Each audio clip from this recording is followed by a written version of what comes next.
Mesdames, Messieurs, ravi de vous retrouver dans votre programme l'ASPAT Séminaire sur le séminaire portant sur la compétitivité des entreprises sénégalaises dans le cadre de la ZLECAf.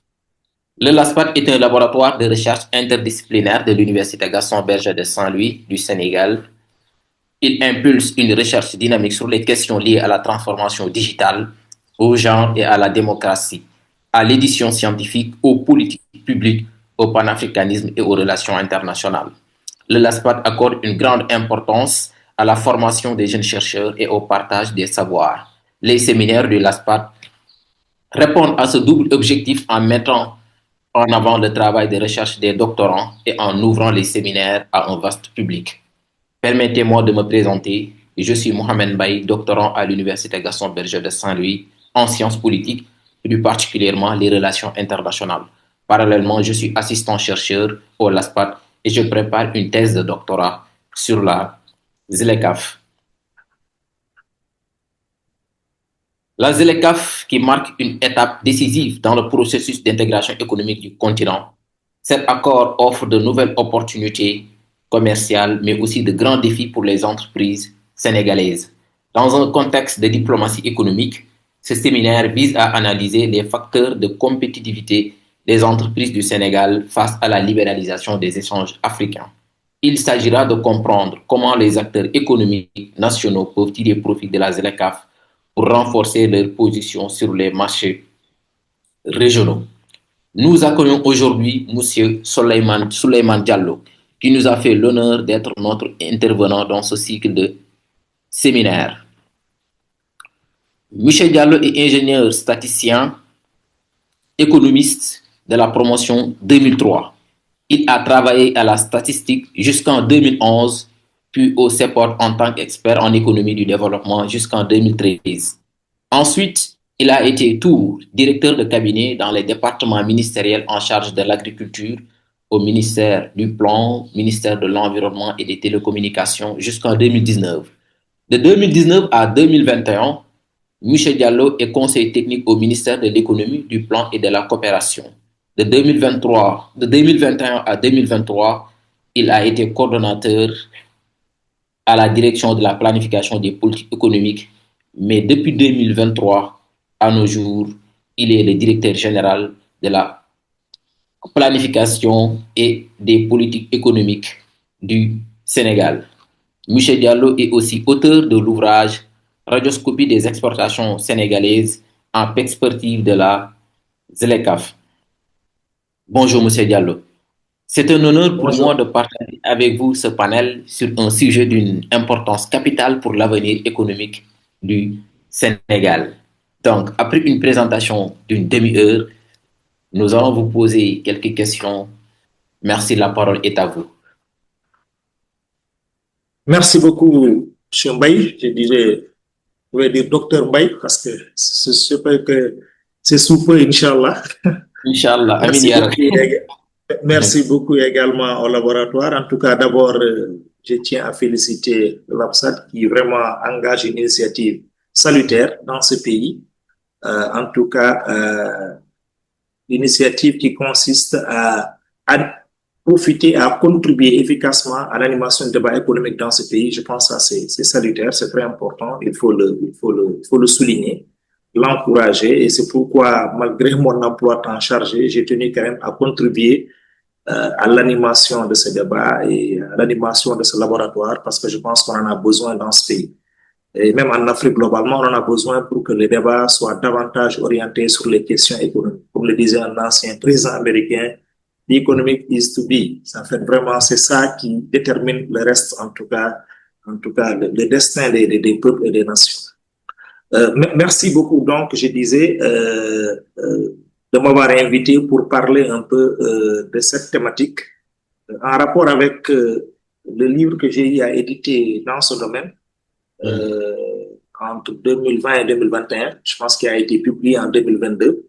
J'avais saisi l'opportunité malheureuse de la Covid parce que là, les gens travaillent difficilement et donc ça m'a donné suffisamment de temps pour avoir un peu de recul et pouvoir en tout cas rédiger ce document. Je pense que c'est pendant cette période que j'ai beaucoup plus en tout cas écrit ce document.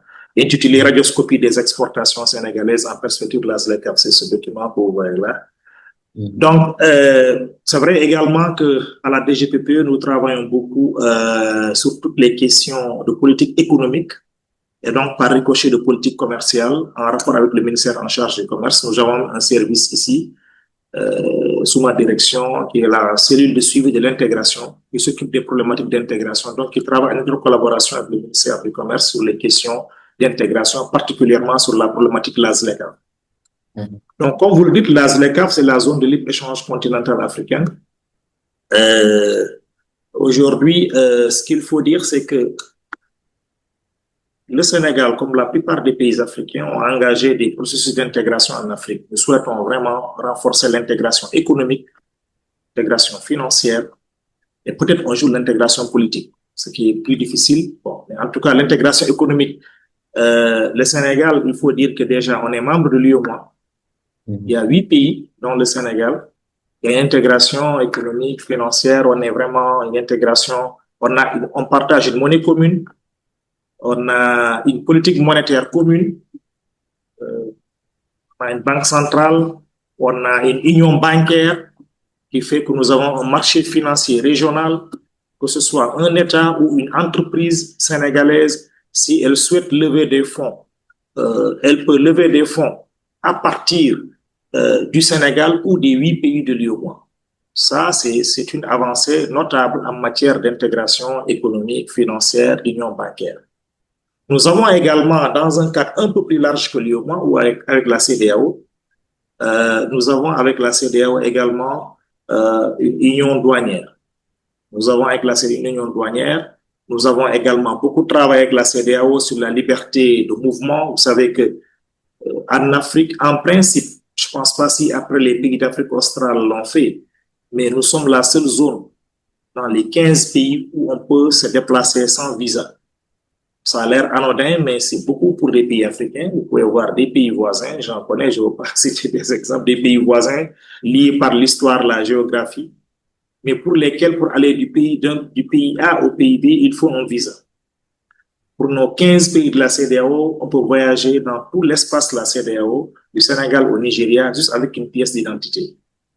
Et également, nous avons, sur le plan commercial et douanier, nous avons ce qu'on appelle un tarif extérieur commun.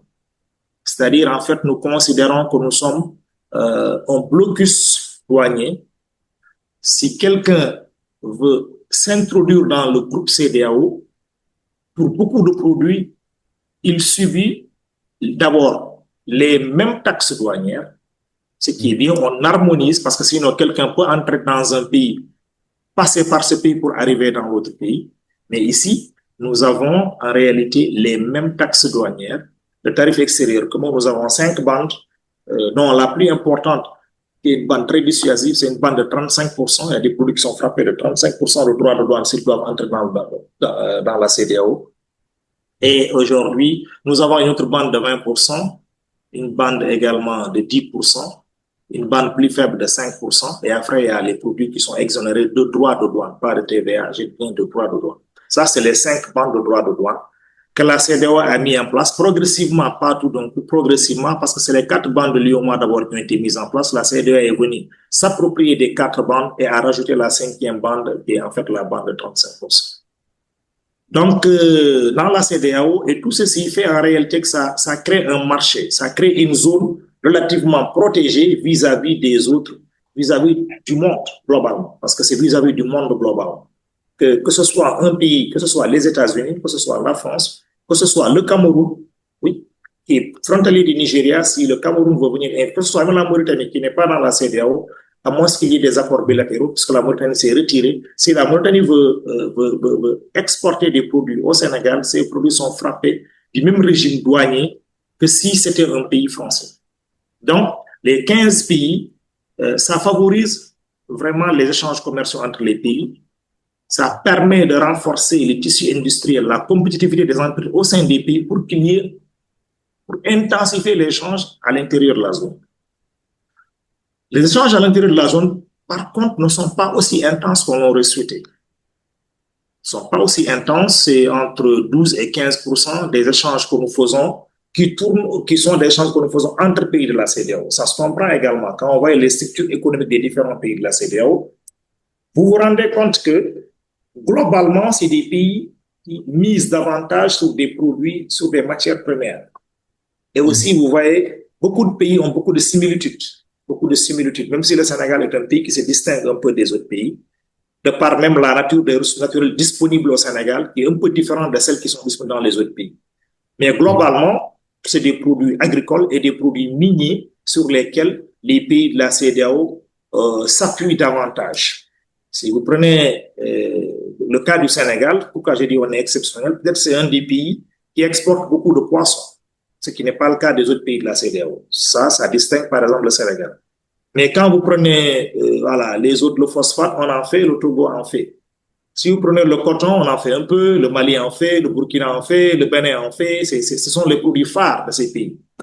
Bon, peut-être la Côte d'Ivoire aussi se distingue un peu sur le café cacao. Bon, ils le font avec le Ghana, qui est un pays limitrophe de la CEDEAO, mais pas de l'UEMOA. Voilà. Donc ça aussi, c'est eux, c'est les deux qui font le café, le cacao, et ainsi de suite. Donc c'est des produits agricoles. Ensuite, des produits miniers. Si vous remarquez, des produits miniers. Les produits miniers, bon, l'or, c'est un des produits phares d'exportation des pays de la CEDEAO. Le Mali est un pays d'exportation d'or. Le Burkina est un grand pays d'exportation d'or. Le Ghana s'appelait au début la Côte de l'or, Gold Coast. Ça s'appelait Gold Coast. Ça prouve qu'il y avait de l'or là-bas. Il y a toujours de l'or. Il y a de grandes entreprises qui sont même orifères, qui sont cotées à la bourse à la bourse du Ghana, d'Accra. Donc, on retrouve les mêmes produits. Et puis, depuis quelques années, les produits pétroliers. Les produits pétroliers qui ont démarré. La Côte d'Ivoire est devenue maintenant un pays d'exportation de pétrole, un peu plus tôt que le Sénégal. Et le Sénégal est entré depuis 2024. Donc, vous voyez que ce n'est pas des produits généralement finis. On en a quand même des produits finis. On en a des produits finis, mais pas suffisamment nombreux pour créer les échanges dont on a besoin. Quand je prends le cas du Sénégal, on peut quand même dire que, en Suisse des produits que je viens d'évoquer, le Sénégal est un pays de production de ciment, qui est quand même un produit demandé dans tous les pays, parce que tous les pays aspirent à construire, surtout que c'est des pays en développement où on a un déficit d'infrastructure et tout. Donc, le Sénégal est un pays qui produit du ciment. On en a maintenant 4 cimenteries, je pense. 4 cimenteries, on en avait 3. Bon, on a une 4e qui s'est installée il y a 1 an, je pense. Voilà. Donc, et nous exportons beaucoup de ciment dans les autres pays. En Suisse, des produits que je viens de développer, nous exportons beaucoup de ciment dans les autres pays. Et particulièrement dans un pays qui est un pays de l'Interland et qui est frontalier du Sénégal. C'est le Mali. Le Mali est un pays qui n'a pas accès à la mer. Donc, ce qu'on appelle pays de l'Interland, c'est des pays un peu enclavés, qui n'ont pas, c'est pas des pays côtiers comme le Sénégal, la Gambie, voilà, si je prends tous ces pays, la Côte d'Ivoire, la Guinée-Bissau, tous ces pays, c'est des pays côtiers qui ont accès à la mer. Bon, les pays de l'Interland, vous avez le Mali, le Niger, le Burkina, qui sont des pays qui n'ont pas accès à la mer, pour lesquels, même des fois, pour exporter des produits vers d'autres, en tout cas, vers d'autres pays africains, des fois, ou même en dehors du continent africain, ils sont obligés de s'appuyer sur un pays côtier. Donc, le Sénégal sert beaucoup de relais, même si le Mali n'a pas que le Sénégal comme pays côtier frontalier, il est frontalier de la Côte d'Ivoire et il est frontalier de la Guinée-Conakry, qui sont 3 pays côtiers et accès à la mer. Mais le Sénégal, en tout cas, saisit beaucoup plus d'opportunités que les autres pays du point de vue du Mali. Donc, le Mali, ce qui fait d'ailleurs qu'avec le temps, le Mali est devenu le premier client du Sénégal. Le premier client du Sénégal. C'est-à-dire que ce que le Sénégal vend au Mali, il ne le vend à personne.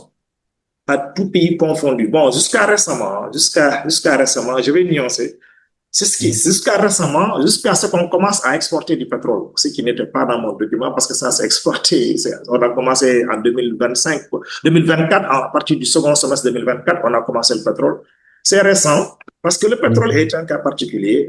Nous exportons davantage vers la Chine, c'est curieux, hein, c'est des pays occidentaux qui exploitent, mais leur principal client, c'est la Chine. Donc, mais hors hydrocarbures, le Mali demeure le premier client du Sénégal. Premier client du Sénégal. Donc, Nous y exportons beaucoup de ciment, comme je dis, et beaucoup de produits pétroliers raffinés. La SAR exporte beaucoup au Mali, beaucoup. Vraiment, c'est un, voilà, je pense que pour ceux qui ont l'habitude de prendre le chemin Dakar-Kaolack, ils voient les citernes qui s'alignent. En général, c'est des citernes qui vont vers le Mali. Donc, également, nous exportons dans les pays limitrophes qui sont là. Je pense qu'après le Mali, si je prends les pays limitrophes, je ne parle pas si je prends les pays de la CEDEAO, logiquement, le deuxième client du Sénégal, c'est entre la Guinée-Conakry et la Côte d'Ivoire. Je pense que même c'est la Guinée-Conakry. Après, la Côte d'Ivoire vient en troisième position. La Gambie même qui est proche, on y exporte beaucoup, mais pas beaucoup. Je suis surpris de voir que le premier fournisseur de la Gambie dans la CEDEAO, c'est la Côte d'Ivoire, c'est pas le Sénégal, alors que la Gambie est dans le Sénégal. Ça pose des problèmes. Mais donc, si je reviens sur la problématique, donc, nous exportons en général des produits de matières premières qui ne sont pas très sophistiqués, donc qui n'ont pas beaucoup de valeur ajoutée, donc peut-être même l'impact sur l'économie est limité par rapport à d'autres produits. Les produits manufacturés que nous exportons, on les exporte davantage dans la CEDEAO, particulièrement au Mali, dans les pays limitrophes. Et dans tous les pays de la CEDEAO, nous exportons des produits manufacturés. Et ça se comprend. En général, vraiment, un pays exporte des produits beaucoup plus sophistiqués dans les pays où, en tout cas, dans les pays pour lesquels son niveau de développement est similaire ou même supérieur. Voilà. Ça, c'est un théorème Escher-Holland, je pense que vous connaissez très bien, que j'ai repris même dans le document pour même sortir avec une table de pen table, là, montrer un peu quels sont les pays dans lesquels le Sénégal pourrait envisager, en tout cas, de s'appuyer pour exporter des produits manufacturés. Aujourd'hui, la problématique de la ZLECAf, c'est quoi? C'est de dire que la ZLECAf envisage d'étendre cette barrière, de casser même la barrière, pour parler plus simplement. C'est-à-dire que pour les pays africains uniquement, aujourd'hui, si le Maroc ou l'Éthiopie ou l'Égypte ou le Cameroun souhaitent vendre des produits au Sénégal, ces pays sont frappés du tarif extérieur commun. Avec l'entrée en vigueur de la ZLECAf, quand le Sénégal s'engagera, ratifiera, parce que pour le moment, les pays, on dit que l'accord est entré en vigueur, mais il n'est pas encore contraignant. C'est-à-dire qu'on laisse les pays avoir la possibilité de s'engager, de dire que moi, je me prête au jeu. Je veux me prêter au jeu pour voir ce que ça donne. Parce que les gens sont encore très dubitatifs sur comment ça doit avoir comme impact. Quand je dis les gens, je dis les autorités politiques des différents pays. Le Sénégal ne s'est pas trop engagé encore. Je pense que c'est le Ghana, si j'ai bon dans la CEDEAO, sinon c'est le Rwanda. Il y a quelques pays qui ont dit qu'ils veulent s'essayer. Une fois que le Sénégal s'engagera à ça, tous les pays africains qui viendront commercer avec le Sénégal, cette barrière sera cassée, elle n'existera plus. Ils pourront donc vendre au Sénégal les produits sans être frappés de ce tarif extérieur, pour parler très simple. Et donc, ça veut dire qu'ils pourront aussi vendre dans un autre pays de la CEDEAO, quand je prends le cas du Mali que j'ai évoqué avec insistance, l'Algérie qui est limitrophe du Mali, le Maroc qui n'est pas loin du Mali, qui a un tissu industriel à plusieurs égards similaires à celui du Sénégal. Le Maroc fait beaucoup de ciment, d'ailleurs une des 4e cimenteries du Sénégal est une cimenterie marocaine. Le Maroc produit beaucoup d'engrais. Vous savez que l'Office chérifien des phosphates, c'est l'une des plus grandes entreprises, si ce n'est la plus grande, qui produit de l'engrais en Afrique. Comme nous aussi, nous avons les industries chimiques du Sénégal qui produisent de l'engrais. Donc, vous pouvez voir que le Sénégal, les entreprises sénégalaises peuvent être concurrencées dans le marché de la CEDEAO par les autres pays africains uniquement, parce que tout simplement, le tarif extérieur commun qui réduisait la compétitivité de ces autres entreprises-là a été levé. Ça, c'est le risque. Mais aussi, en retour, le Sénégal également pourra avoir accès à d'autres marchés pour lesquels il fait face à une protection. Nous avons le marché de la CEMAC qui n'est pas loin, de l'Afrique centrale qui n'est pas loin, qu'on ne pénètre pas suffisamment comme on aurait dû le pénétrer. Pourtant, il n'est pas loin. Dans la CEMAC, à part peut-être le Cameroun, toutes les autres économies, je pense que le Sénégal a un niveau de sophistication de ces entreprises beaucoup plus important, qui fait que les entreprises sénégalaises peuvent bien pénétrer davantage le marché de la CEMAC si, par exemple, la ZLECAf était vraiment entrée en vigueur globalement.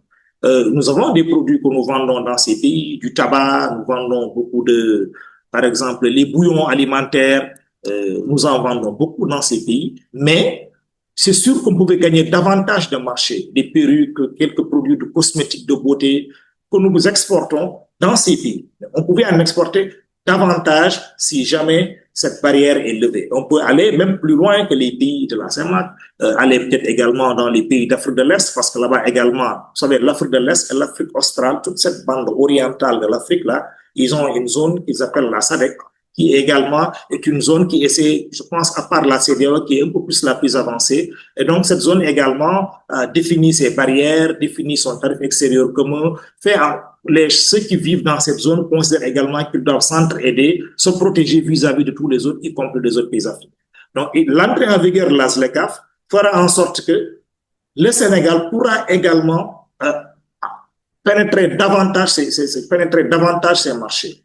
Tout en disant également, autre chose également que je voudrais évoquer, c'est que des fois même l'approvisionnement en matières premières peut jouer. La ZLECA peut être favorable parce qu'un pays, je donne l'exemple si par exemple le Sénégal aujourd'hui, si la ZLECA entre totalement en vigueur, les Sénégalais sont très bons dans la menuiserie, mais le bois est difficile à avoir. Parce que le Sénégal, c'est un pays sahélien qui n'a pas suffisamment de forêt. Il y a suffisamment de bois dans les pays d'Afrique centrale. L'acquisition de ce bois peut être plus facile pour le Sénégal avec l'entrée en vigueur de la ZLECAf. Donc le Sénégal peut dire que je peux développer mon industrie, de transformation de bois à partir d'un approvisionnement meilleur. Ça dit que donc ça, j'améliore la compétitivité des entreprises sénégalaises parce que j'améliore leur approvisionnement en matières premières à partir du bois de l'Afrique centrale, du Congo, du Gabon, qui sont des pays qui en réalité, dont le bois fait partie des principaux produits d'exportation, ce qui n'est pas envisageable dans un pays comme le Sénégal, en tout cas pas à moyen terme.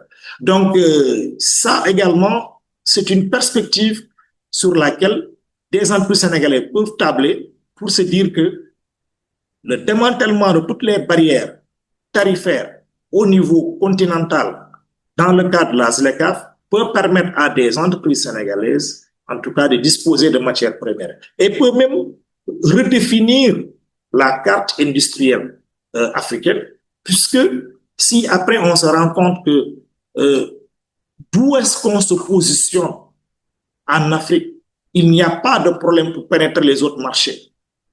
En tout cas, pas de problème lié aux tarifs douaniers.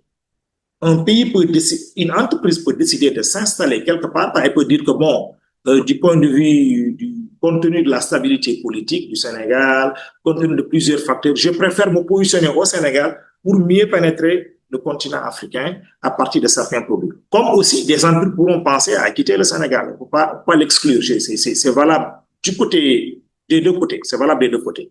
Donc après, ça change la carte. Les entreprises peuvent décider de s'installer où elles veulent parce que le marché devient un marché commun. C'est ça l'intérêt. L'intérêt, c'est d'avoir un marché commun parce que c'est un marché porteur. C'est un marché porteur. On fait un marché d'1 milliard de consommateurs. Et c'est la zone où le taux de croissance démographique est le plus élevé dans le monde. Donc, l'Afrique, le taux de croissance démographique est entre 2% et 3% d'un pays à l'autre. Ça veut dire que non seulement il y a beaucoup de monde, mais également il y aura beaucoup plus de monde dans l'avenir et il y a l'émergence d'une classe moyenne. L'émergence d'une classe moyenne, de plus en plus, vous voyez, quand on parle de ça, les gens des fois le contestent, mais ça se voit quand vous voyez le nombre de citoyens africains qui disposent aujourd'hui de véhicules, qui construisent des maisons pour eux. Vraiment, il y a l'émergence d'une classe moyenne, même si c'est lent, mais il y a l'émergence d'une classe moyenne qui est une classe qui consomme beaucoup. Et c'est pas pour rien que vous voyez maintenant dans tous les pays africains, vous voyez des supermarchés, des centres de consommation, parce que c'est la classe moyenne qui est visée. Et donc, il y a une perspective assez prometteuse pour l'Afrique. Et ce qui veut dire que les entreprises africaines doivent l'intégrer pour se dire qu'en réalité, la ZLECAf, il ne faut pas la voir comme une menace, mais la voir comme une opportunité pour pénétrer davantage de marchés, pour grandir entre nous d'abord, avant de s'attaquer également aux marchés internationaux. C'est ce que je tenais à dire, et dire que ça ne compte pas seulement sur il n'y a pas que les biens aussi, il y a aussi les services. Parce que souvent, les gens, quand on parle d'exportation, on pense beaucoup plus aux biens, on oublie les services. Le Sénégal est un pays de services. Vous le savez très bien, c'est un pays de services. Par exemple, le Sénégal est un pays de tourisme. Le tourisme voilà. Le tourisme, c'est pas forcément le marché émetteur européen qu'on voit, les touristes, le tourisme d'affaires. Le Sénégal est excellent en matière de tourisme médical. Si vous remarquez, dans les hôpitaux, dans nos cliniques, il y a beaucoup de patients qui ne sont pas de nationalité sénégalaise, ou en tout cas qui ne résident pas au Sénégal, qui quittent les autres pays pour venir au Sénégal. Ça, c'est un créneau sur lequel également le Sénégal peut s'appuyer dans le cadre voilà, de toutes ces initiatives, même si la partie service n'est pas encore suffisamment développée dans la ZLECAF, puisque c'est progressif. Les gens ont estimé qu'il faut commencer d'abord par les biens, mais il faut se positionner. Le Sénégal est un pays de service. On est très bon voilà, donc, dans le tourisme médical. On est bon dans le tourisme éducatif. Très bon dans le tourisme éducatif également. Nous accueillons beaucoup voilà, d'Africains qui viennent au Sénégal à se former à court terme pour rester un an, ainsi de suite. Mais ça aussi, on est très bon là-dessus. On est bon dans, voilà, dans l'informatique, on est très bon. Voilà, on fournit beaucoup de services dans la sous-région et tout. Et la ZLECAF va ouvrir des possibilités. Vous voyez, par exemple, dans l'IOMOA, ce qui est intéressant, vous savez, dans l'IOMOA, une entreprise sénégalaise pour postuler au marché public du Mali ou de la Côte d'Ivoire. Quand vous êtes un appel d'offres, c'est ouvert. Et donc, si l'intégration économique s'élargit, ça élargit les palettes. Une entreprise, par exemple, sénégalaise, spécialisée dans les BTP, souvent, les entreprises dans les BTP gagnent beaucoup de marchés dans la sous-région. Si la ZLECAF était ouverte, tout ça c'est ouvert, on peut renforcer même les apports pour faire en sorte que l'intégration économique, si elle est renforcée, on peut gagner des marchés au Cameroun. Une entreprise sénégalaise, je ne vais pas citer, on peut gagner des marchés au Cameroun, on peut gagner des marchés au Kenya, gagner des marchés en Tanzanie, gagner des marchés à Djibouti. Et donc ça, c'est quelque chose de... Ça change les perspectives parce que ça élargit les opportunités, ça élargit vraiment le marché. Et c'est ça qui est recherché. C'est vrai que chaque fois qu'on ouvre, tout le monde n'est pas gagnant. C'est ça, en économie, l'ouverture, elle est bonne globalement. Il y a toujours des perdants dans le jeu. Parce que quand on ouvre, la concurrence devient beaucoup plus importante. Il y en aura qui vont gagner davantage parce qu'ils sont très bons. Il y en aura qui, en réalité, vont perdre parce qu'ils seront moins bons que leurs concurrents. C'est pourquoi, puisque nous savons que la ZLECAF, à part elle aura lieu, c'est entré en vigueur, il n'y a pas à revenir de... C'est juste que les pays ne sont pas suffisamment prêts. Les entreprises doivent se sentir suffisamment parce que c'est les entreprises qui seront prêtes.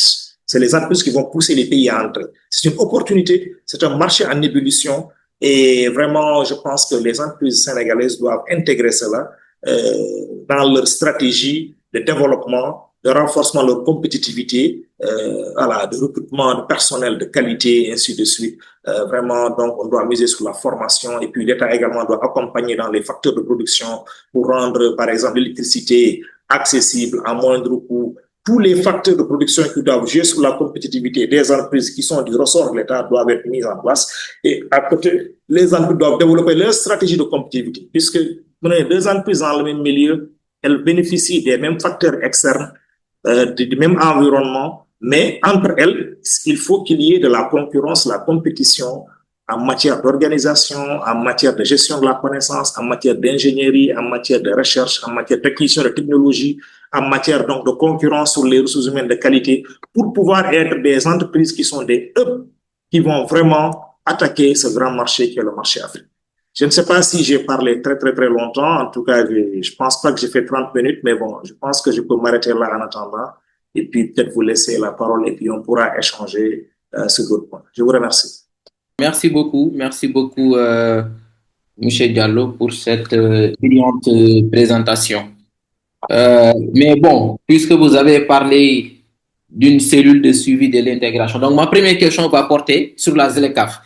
Parce qu'après son entrée en vigueur, donc la zone de libre-échange continentale africaine suscite toujours de nombreuses interrogations, notamment sur ses chances de réussite, son impact et ses mécanismes d'application sur le continent. Quelle est votre perception, vous? Oui, je dis en fait, c'est comme ça, à chaque fois qu'il y a de nouvelles règles, les gens ont peur des nouvelles règles. C'est naturel, c'est la vie. Donc, c'est une nouvelle règle qui change la donne.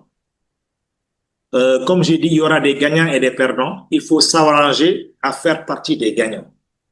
Je pense que c'est comme ça qu'il faut aborder les choses. Et cette règle n'est pas... Ceux qui ont mis en place les règles sont conscients des bénéfices que nous pouvons tirer de la zone de libre-échange continentale. C'est pourquoi ils se sont engagés. Et puis aussi, sont conscients que les pays ne sont pas forcément tous suffisamment prêts. C'est pourquoi il n'y a pas cette contrainte pour dire que désormais c'est entré en vigueur. Donc, c'est des négociations assez structurées qui font que les pays, on demande aux pays de se préparer. Je pense que nous devons nous préparer à ça. C'est dire que voir plus les opportunités que les menaces. Il y a des menaces. Il y a des menaces. Je pense que je l'ai écrit dans mon livre. Des menaces. Si vous prenez des produits, certains produits pour lesquels qui sont frappés de tarif de 35%. Vous grévez de 35% la valeur d'un produit dans un marché. Si vous l'enlevez, mais quand même facilement, certains pays peuvent être compétitifs. Ils ne le sont pas parce que peut-être eux, ils vendent 35% plus cher que le prix à la production. Et vous, non. Vous voyez. Donc, ça c'est vrai. Dans le marché de la CEDEAO, qui est encore le principal marché d'exportation du Sénégal, il peut y avoir des menaces dans le marché de la CEDEAO. Les pays, par exemple, du Maghreb, pourront être des pays qui pourront bénéficier des marchés de la CEDEAO. Des pays comme le Maroc. J'ai donné un exemple. Et dans une certaine mesure, l'Algérie également, qui n'est pas loin, On parle beaucoup plus de Maroc, moins de l'Algérie, mais même l'Algérie n'est pas loin. C'est un pays frontalier du Mali. Voilà. Maintenant, en sus de ça, mais comme j'ai dit, le Sénégal, c'est pas que la CEDEAO. Le Sénégal, nous vendons beaucoup de produits à l'extérieur, dans les pays africains. Comme j'ai dit, nous vendons beaucoup de produits alimentaires dans les pays africains, hors CEDEAO. Nous vendons du tabac dans les pays africains, hors CEDEAO. Nous vendons beaucoup de perruques, comment on appelle ça, les produits de cosmétiques, de beauté dans les pays de la CEDEAO. Nous vendons un peu de produits pharmaceutiques, pas beaucoup, on n'est pas top comme le Maroc dans les pays de la CEDEAO. Les bouillons alimentaires dans les pays de la CEDEAO. Du fer même, du fer. Vous savez, on a des sociétés de production dans les pays dans les pays hors CEDEAO, je voulais dire, dans les pays hors CEDEAO. Dans les pays africains qui ne sont pas de la CEDEAO, on vend tous ces produits. Mais c'est une opportunité pour en vendre plus parce que le Sénégal n'est pas quand même le panier de biens d'exportation du Sénégal. Si le panier n'est pas grand, mais il est suffisamment diversifié. Nous ne sommes pas un pays qui compte sur un seul produit pour dire que si ce produit, 1, 2, 3 produits seulement suffisent et puis si ces produits ne se portent pas bien, l'économie est en berne. Le panier d'exportation du Sénégal est un panier suffisamment diversifié. Seulement, il n'est pas très grand. On aurait dû exporter davantage. Quand on voit le poids des exportations des biens et services dans l'économie sénégalaise, ça n'atteint pas 30%, c'est entre 25 et 27% en moyenne par année. Ce qui fait qu'on n'exporte pas beaucoup. L'économie sénégalaise est plus tirée par la demande intérieure que par la demande extérieure. Mais la ZLECAf est une opportunité pour renforcer la demande extérieure africaine. Il faut plus voir ça. Et donc, comme j'ai dit, le gouvernement va définir des politiques qu'il considère être les plus intéressantes pour rendre l'environnement le plus favorable à la compétitivité des entreprises, mais le dernier mot revient aux entreprises. C'est comme quand vous prenez un élève, vous avez beau lui trouver le meilleur professeur à l'école, à la maison, le dernier mot revient à l'élève. C'est aux entreprises aujourd'hui de décider vraiment de faire la ZLECAf une arme pour la conquête du marché africain, tellement prometteur, parce que sinon, c'est des entreprises étrangères qui vont quitter d'autres pays, qui vont venir profiter de la ZLECAf pour s'installer dans un pays africain et attaquer le marché. Ça, c'est clair. Ce serait le moindre mal. C'est pas mieux, mais ce serait mais ça aura lieu si nous, on n'est pas prêts. Ça, je tiens à le dire. Merci.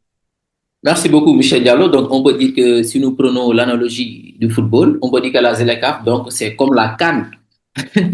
Tous les pays préparent leurs équipes, en tout cas, de prendre à l'assaut le marché africain. Et malheureusement, même si comme vous l'avez bien dit dans votre ouvrage, le marché africain constitue le principal marché du Sénégal avec 46% de nos exportations. Mais d'après mes études, personnellement, j'ai fait des études sur la ZLECAf parce que d'ailleurs même c'était mon thématique par rapport à ma mémoire. Donc j'ai fait mon master 2 sur la ZLECAf. Donc, selon mes études, une grande partie de la population et des entrepreneurs ne sont pas suffisamment informés sur les avantages et règles de la ZLECAf. Ceci ne limite-t-il pas la capacité à en tirer profit efficacement, puisque les entreprises, en tout cas de très grandes entreprises, sont ne sont pas outillés de bien comprendre la ZLECAf. Quelle est la place, en tout cas ce niveau institutionnel de l'État pour apprendre aux entreprises sur les effets bénéfiques de la ZLECAf? Oui, je pense qu'il y aura deux niveaux. Il y a les petites et moyennes entreprises qui peut-être ont des difficultés pour se payer les moins accéder à l'information. Il y a les grandes entreprises pour lesquelles elles ont suffisamment de moyens pour développer une stratégie de veille.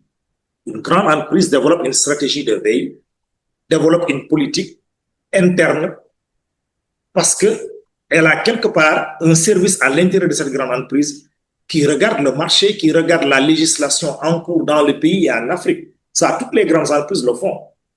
Aujourd'hui, les grandes entreprises le font facilement. Des entreprises comme la Sonatel, ils ont des services de veille. C'est des entreprises qui, je peux vous garantir, ne craindront pas la ZLECAf ou bien au contraire, elles trouveront la ZLECAf comme une opportunité. Déjà, elles cherchent même à s'expatrier hors de la CEDEAO. Elle est déjà dans beaucoup de pays de la CEDEAO. C'est-à-dire que prenez une entreprise comme la Sonatel, qui est aujourd'hui une entreprise, je ne veux pas faire publicité, mais je veux dire quand même, on peut le dire sans vouloir faire la publicité, qui est la seule entreprise sénégalaise qui en réalité fait ce que les entreprises occidentales font dans nos pays. La Sonatel, aujourd'hui, elle est la première entreprise dans 5 pays africains, la Sonatel. Aujourd'hui, c'est la première entreprise au Mali, c'est la première entreprise en Guinée-Conakry, c'est la première entreprise en Guinée-Bissau, c'est la première entreprise en Sierra Leone. Dans ces 4 pays, les DG des sociétés de télécommunications, de la plus grande société, c'est des Sénégalais. C'est-à-dire ce que nous déplorons ici, l'on dit non, tout va bien. C'est exactement ce que la Sonatel fait. C'est des Sénégalais qui sont là-bas. Et voilà, même l'actuel DG, je pense, il était, je pense, en Guinée. L'ancien DG vient du Mali, c'est grave. Donc, les grandes entreprises n'auront pas de difficultés parce qu'elles vont intégrer cela, elles ont les moyens de l'intégrer. Le défi, c'est au niveau des petites et moyennes entreprises. Les petites et moyennes entreprises, effectivement, l'État a mis en place des instruments d'encadrement. Et ces instruments, par exemple, quand vous allez à l'ACEPEX, l'Agence sénégalaise pour la promotion des exportations, l'ACEPEX, vous discutez avec l'ACEPEX, ils vous diront quelles sont les conditions pour exporter des biens ou des services dans les pays de l'UEMOA, de la CEDEAO, dans les autres pays africains. Et ils vous diront que la ZLECAf est en perspective. Les avantages que vous avez pour être compétitif dans les pays de la CEDEAO, vous les aurez sous peu dans les pays africains. Et les avantages que vous avez également préservés, vous risquez de ne plus les avoir dans les pays de la CEDEAO parce qu'en réalité, d'autres pays hors CEDEAO, pourvu qu'ils soient africains, pourront pénétrer le marché. Donc ça, la CEPEX le fait. Et l'enjeu également, c'est que nous avons ici, comment on appelle ça, le bureau de mise à niveau qui essaie de mettre à niveau les entreprises. Il y a également l'ADPME qui fait la labellisation pour un peu renforcer les entreprises. Donc, je pense que le cadre existe. Peut-être l'information ne circule pas suffisamment. C'est pourquoi je vous ai dit tout au début, je suis heureux de voir qu'il y a des laboratoires qui animent l'économie, qui font des animations au niveau du débat économique. Parce que c'est vrai que le débat économique, ça manque dans le pays. On doit davantage, je pense, débattre sur l'économie et un peu moins sur la politique. Parce qu'en réalité, il faut qu'on rééquilibre. Je pense qu'au Sénégal, on fait beaucoup de politique, peu d'économie. On doit rééquilibrer un peu. Malheureusement. On doit rééquilibrer. Bon, mais c'est la passion des Sénégalais. On doit rééquilibrer un peu pour permettre à tout le monde d'avoir cette information. Comme ça, les gens se posent et se disent, mais tiens, ça c'est intéressant. Moi, je pense que vraiment, il y a de l'avenir en Afrique, quoi. Parce que effectivement, j'avais remarqué qu'il est difficile de faire ceci. Maintenant, au-delà des barrières tarifaires, il y a d'autres choses. Hein. Attendez, ce qu'il faut faire en Afrique, c'est pas que les barrières tarifaires. Ça, ce n'est qu'un aspect. Aujourd'hui, vous discutez avec les entreprises, elles vous diront qu'elles subissent plus de barrières non tarifaires que de barrières tarifaires des fois. Il y a les barrières non tarifaires qui ne sont pas écrites, qui ne sont écrites nulle part, qui sont très difficiles, surtout pour ceux qui sont, surtout pour les PME. Quand on prend une PME sénégalaise qui veut aller vendre dans les pays limitrophes, même en Gambie, les tracasseries sur la route peuvent être très compliquées. Ça renchérit le coût de la production. Vous comprenez ce que je veux dire? Voilà. Et donc, il n'y a pas que les barrières tarifaires. Il y a toutes les autres barrières, y compris celles non tarifaires sur lesquelles il faut beaucoup agir pour en faire un marché parfait. Tant que vous utilisez les moyens les plus modernes, que ce soit le bateau ou l'avion, vous subissez moins de contraintes de barrières non tarifaires. Mais sur la route, il y a beaucoup de contraintes et c'est avéré. Je pense qu'il y a un bureau même au niveau de la CEDEAO qui fait régulièrement le point sur ces questions, qui sort des informations tous les 3 mois. J'ai oublié un peu le nom du bureau, mais qui chaque fois montre qu'il y a des tracasseries qui renchérissent les coûts, qui rendent difficile, qui augmentent les coûts de transaction, qui rendent difficile le fait de faire des affaires, même dans les pays de la CEDEAO. Donc, c'est pour dire que l'enjeu, c'est plus pour les petites et moyennes entreprises qui sont beaucoup plus exposées à ces barrières non tarifaires et qui ont beaucoup plus de difficultés à accéder à l'information et à développer des stratégies prospectives parce que la ZLECAf, c'est quelque chose qui viendra. On est sûr que ça viendra, ça sert à rien de dire que, bon, moi, je suis contre. Je pense que c'est pas la bonne attitude. C'est trop tard. Qu'on soit pour ou contre, c'est acté. C'est acté. Et comme vous dites, c'est comme le football, comme vous dites, c'est comme le football. Bon, c'est pas si c'est la CAN qu'il faut prendre ou si c'est la Champions League. Peut-être la Champions League est plus adaptée que la CAN parce que tu peux acheter un jour où tu veux pour que tu gagnes. Voilà, c'est ça, pour que tu gagnes. Le Sénégal peut, voilà, démarcher, il y a des Maliens qui viennent s'installer au Sénégal, créer l'entreprise, c'est un exemple, quoi. Et une entreprise sénégalaise peut débaucher un Africain quelque part parce que le gars, il paraît, il est brillant, c'est l'un des plus grands programmeurs. On l'amène au Sénégal, il est dans une entreprise d'informatique. Il programme ici. L'entreprise sénégalaise qui est là recrute 2, 3 Africains. Grâce à ces Africains qu'on a recrutés et à d'autres personnes qu'on a recrutées, et vraiment, ça fait de cette entreprise voilà, c'est ça. Donc, c'est un peu ça. C'est une compétition. Il faut user de toutes les règles disponibles pour optimiser vraiment la stratégie. C'est ce que je veux dire. Merci. Oui, merci beaucoup, tout à fait. Puisque, bon, malgré que le Sénégal a une longue expérience en matière d'intégration, mais il faut reconnaître que les entreprises sénégalaises sont-ils prêtes à affronter la concurrence sur le marché continental, puisque la ZLECAf va ouvrir le marché Sénégal. Certes, la ZLECAf va étendre le marché, va ouvrir le marché africain, mais aussi va ouvrir le marché sénégalais aux Algériens, aux Camerounais, aux Sud-Africains, comme vous l'avez dit. Et les petites moyennes entreprises qui constituent la grande majorité du tissu économique sénégalais, malheureusement, sont moins compétitives en termes de prix et de capacité d'exportation. Et c'est ce qui génère parfois des inquiétudes quant à une concurrence déloyale. Et aussi, ce que l'on ne reconnaît pas, bon, jusqu'à maintenant, on n'en trouve pas encore, comme par exemple en Côte d'Ivoire, on a un secrétariat national de la ZLECAf. Au Cameroun, on a un secrétariat national de la ZLECAf, nous en avons au Maroc. Mais au Sénégal, nous n'en avons pas encore un secrétariat national de la ZLECAf. Est-ce que, voilà, au niveau de nos institutions, est-ce qu'il y a en tout cas, une instance qui gère spécifiquement cette question de la ZLECAf pour, encore une fois, aider les petites et moyennes entreprises à mieux comprendre cette nouvel accord commercial sur le continent? Oui, en fait, au niveau national, le ministère du Commerce est le ministère qui est chargé de coordonner toutes les négociations dans le domaine de la ZLECAf. Même le ministère de l'économie est impliqué, le ministère des Finances par la Direction générale des douanes est impliqué. Donc, la ZLECAf est vraiment bien suivie au niveau institutionnel. Comme j'ai dit, le défi, je ne pense pas que c'est au niveau institutionnel. Le Sénégal a une tradition de négociation commerciale. On l'a développé. On est très actif même à l'OMC au niveau international. Et également, on est très actif dans la CEDEAO. Et d'ailleurs, dans le cadre de ces négociations, pour les pays de la CEDEAO va négocier globalement. La CEDEAO ne veut pas négocier en solo. La CEDEAO a choisi de négocier parce que la CEDEAO a déjà fini les arrangements entre pays de la CEDEAO. La CEDEAO souhaite négocier dans le cadre de la ZLECAf dans un bloc CEDEAO qui négocie avec les autres pays africains. Ça aussi, je pense que c'est salutaire. Il faut vraiment le remarquer, féliciter les pays de la CEDEAO qui acceptent de négocier ensemble. Ça renforce la force de frappe. Maintenant, encore une fois, comme j'ai dit, la concurrence, a priori, on en a peur. À la fin, on se rend compte que c'est mieux. Prenez le cas de sécurité de communication. On a ouvert le marché. Il y a eu beaucoup de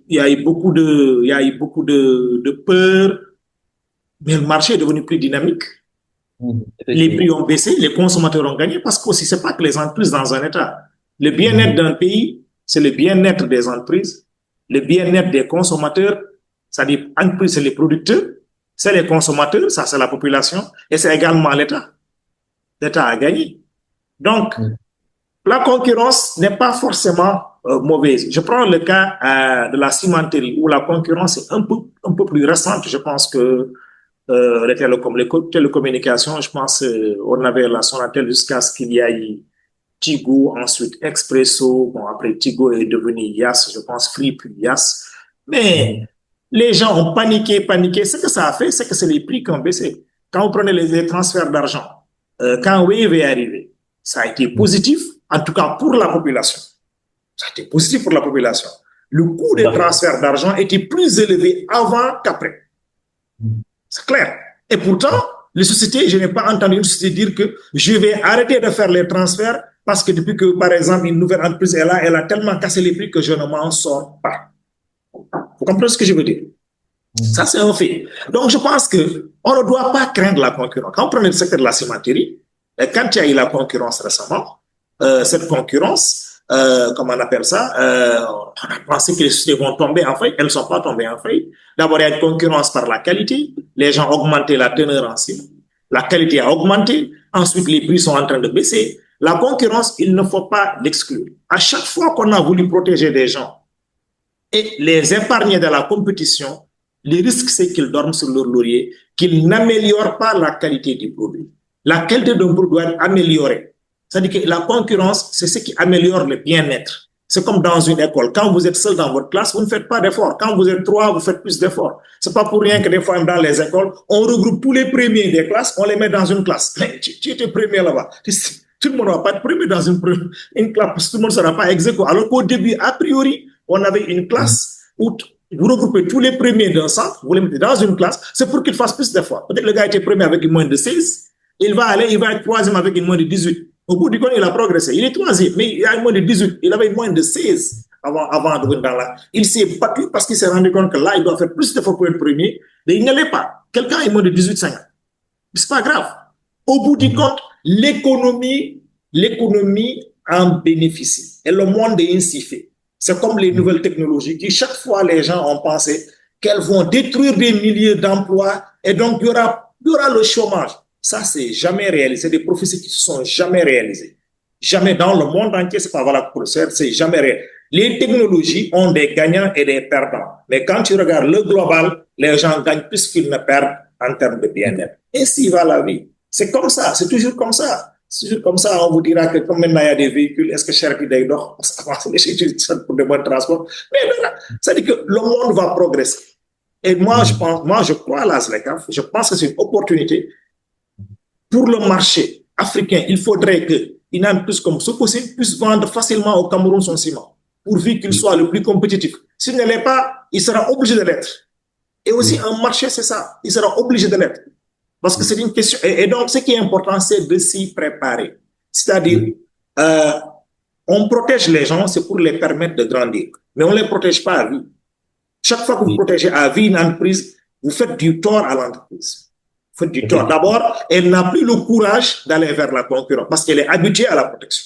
Elle est habituée. Et ça, je vous dis, c'est même pas économique, c'est même dans la vie de tous les jours. C'est dans la vie de tous les jours. Vous prenez un monsieur, il est sous couvert de sa famille, de ses parents, il est à l'aise, on lui donne tout. Un jour, il va quitter chez lui. Mais quand il quitte, il y a un risque. Il y a une menace. Est-ce que je vais m'en sortir? C'est vrai qu'il y aura des difficultés au début. Il finit par s'en sortir. S'il n'avait jamais pris le risque de quitter, mais il s'en sortirait jamais. Il continuerait de bénéficier de ce parapluie parental. La concurrence est inévitable. Elle crée de l'émulation. Elle améliore la qualité des produits. Elle baisse les prix des produits. C'est la productivité qui fait la prospérité. C'est la productivité qui fait la prospérité. Il faut que toutes les entreprises en fassent vraiment, comment on appelle ça? C'est ça qui doit être vraiment l'arme en dernier recours. Comme j'ai dit encore une fois, la compétitivité d'une entreprise n'est pas que liée à l'environnement. C'est pas que ça. C'est pas que ça. C'est pas que l'environnement. La compétitivité, c'est plus que ça. Elle est un plus interne. La qualité des ressources humaines est le premier facteur de compétitivité d'une entreprise. La qualité des ressources humaines. Une entreprise qui doit être très compétitive, elle doit miser sur des ressources humaines de qualité. Mais ça veut dire qu'elle doit recruter les meilleurs Sénégalais ou les meilleurs Africains. Pourquoi pas? Parce qu'elle veut gagner. Comme je dis, la Champions League, si les clubs européens disaient qu'ils ne recrutent que des Européens, mais je ne pense pas que le niveau serait à ce niveau. Je ne pense pas. Que Liverpool décide de prendre un enfant de Bambali, un enfant d'Égypte, un enfant de tel, il les met dans l'équipe et ils gagnent. Parce qu'ils ont dit que ces gars, ils sont meilleurs que les enfants nés à Liverpool pour leur poste. Et c'est comme ça que les gens doivent réfléchir. Parce que c'est une conquête du monde. Ce n'est pas la chasse gardée d'un petit marché. Non, c'est la conquête du monde. Et on doit être prêt. Parce qu'en réalité, c'est ce qui compte dans la vie. Si on ne le fait pas, malheureusement, il y aura moins d'opportunités pour les jeunes et toujours ils vont chercher à partir. S'ils n'ont pas de qualification, ils vont dire qu'ici, il n'y a pas d'opportunité, ils vont partir. S'ils en ont, ils vont dire que nos qualifications ne sont pas adaptées vraiment au marché du travail, ils vont partir. Donc, dans tous les cas, il n'y aura pas suffisamment d'opportunités. C'est la concurrence, l'ouverture, le renforcement de la productivité, c'est ça qui crée la prospérité. Dans tous les pays du monde, il n'y a pas d'exception. Aucun pays, il n'y a aucune exception. Ça, c'est des règles généralement admises, universelles dans la vie. Sur le plan économique, c'est comme ça. Merci. Merci beaucoup, Michel Diallo. Donc, il faut être prêt, comme vous l'avez si bien dit. Mais si nous suivons la logique de votre ouvrage Radioscopie des exportations du Sénégal en perspective de la ZLECAf, selon vous, quels secteurs économiques sénégalais sont les mieux positionnés pour tirer profit de la ZLECAf? Oui, je pense qu'on a identifié les secteurs qui ont un avantage comparatif. Tout ce qu'on a dit là-bas, c'est toute chose égale par ailleurs. Toute chose n'est jamais égale par ailleurs. C'est sur la base de la situation actuelle où on a vu des entreprises, des secteurs en tout cas, dans lesquels le Sénégal présente des avantages comparatifs. J'ai dit que c'est valable pour les biens, j'ai dit que c'est valable même pour les services. Il y a des secteurs dans lesquels quand même, quoi qu'on dise, le Sénégal vraiment dispose d'avantages comparatifs. Ça, je pense que on a des avantages comparatifs qui font que sur la base de la situation jusqu'à date, dans ces domaines, le Sénégal peut penser que si rien ne change, si les autres pays font des efforts, nous aussi on fait des efforts, il ne faut pas qu'on dorme sur nos lauriers. Dans ces domaines, on peut vraiment faire quelque chose. Je pense que je l'avais calculé, il y a beaucoup de produits. Hein. Et puis, des fois, il y a des produits qui sont les produits auxquels on pense le moins. On pense le moins, quoi. Il y a des produits qu'on pense le moins. Bon, d'abord, sur les produits pétroliers, le Sénégal, si la SAR, en tout cas, vraiment, et peut-être un jour, je ne sais pas, parce que la SAR développe a développé par le passé un niveau d'expertise assez pointu, qu'il ne faut pas perdre. Parce qu'il arrive pour la SAR même de raffiner pour d'autres pays, tellement qu'on a de l'expertise. La SAR, des fois, pour raffiner pour d'autres pays, tellement qu'on a de l'expertise. Donc, les produits pétroliers, nous avons un avantage complet dans les produits pétroliers. Même le ciment, nous avons la ressource. Ça existe dans tous les pays. On a la ressource, mais ça existe dans beaucoup de pays ici. Il y a beaucoup de pays qui ont le ciment. Mais on a développé une expertise. Et aujourd'hui, il y a la concurrence qui fait que l'expertise s'améliore. Les gens améliorent. On avait du ciment 35, 38, on a du 42 maintenant, et puis ça bouge. On a des avantages dans ces produits. Vous savez, les bouillons, les soupes et autres, là, les bouillons, les mâches. Mais ces produits, aussi surprenant que ça puisse être, c'est l'un des produits que le Sénégal vend le plus en Afrique. C'est l'un des Sénégal. La seule entreprise qui concurrence Sénégal dans ce domaine, c'est Nestlé. C'est Nestlé qui est basé en Côte d'Ivoire, qui fait les magie, nous on fait les jumbo, et ainsi de suite. C'est Nestlé qui concurrence Sénégal. Et d'ailleurs, jusqu'à un passé très récent, nos entreprises avaient damé le pied à Nestlé. Bon, Nestlé est revenu, hein, parce que bon, c'est une grande filiale, ils ont fait des efforts pour qu'elle reprenne quelque part de marché. Mais nous avons des avantages là-dessus. Bon, sur le poisson, on a un avantage naturel. Même si le poisson, j'aime pas trop parler du poisson parce que c'est une ressource non renouvelable. C'est difficile. Tôt ou tard, un jour, il y aura moins de poissons. C'est naturel. Même si nous avons un avantage naturel. Du Maroc au Sénégal, c'est la zone la plus poissonneuse. Nous avons développé une expertise en matière de capture de poissons. On prend du poisson même dans les pays de la sous-région pour venir les débarquer au Sénégal.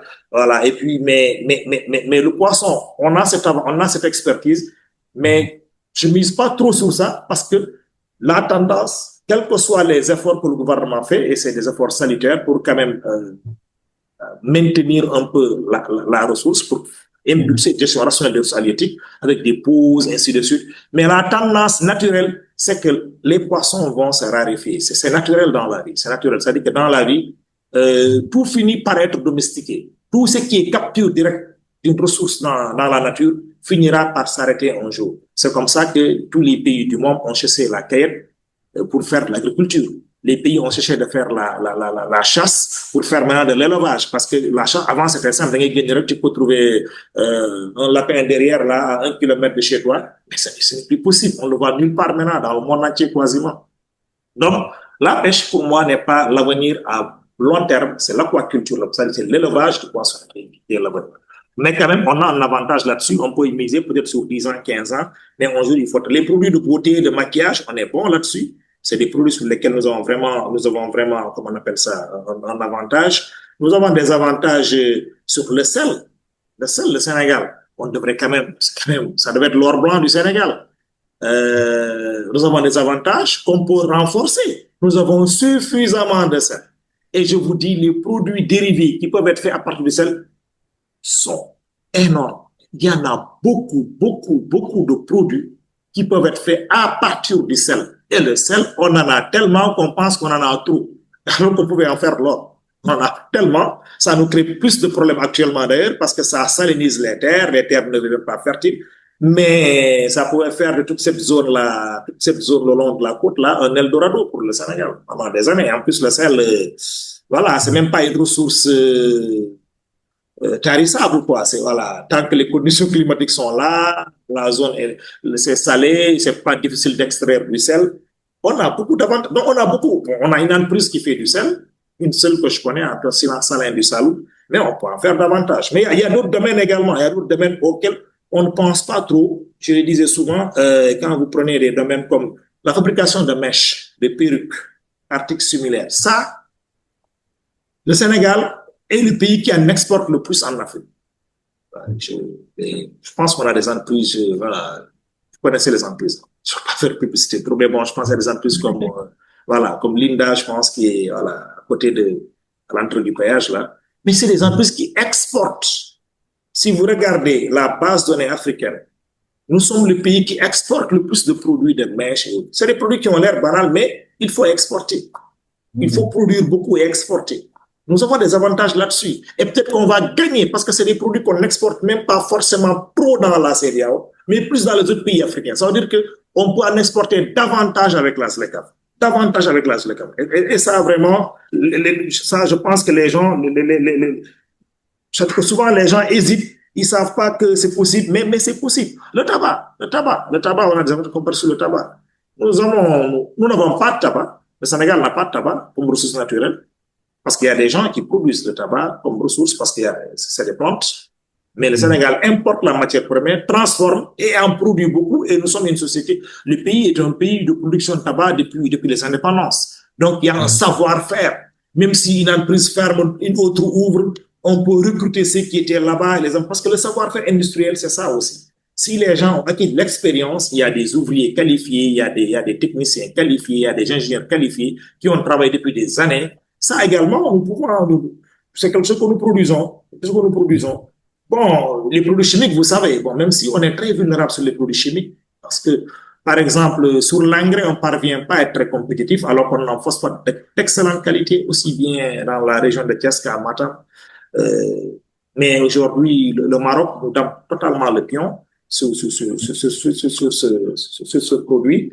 Et on produit d'autres produits, hein, les produits, des matériaux de construction. Le fer, les tuyaux, la ferraille, la tuyauterie.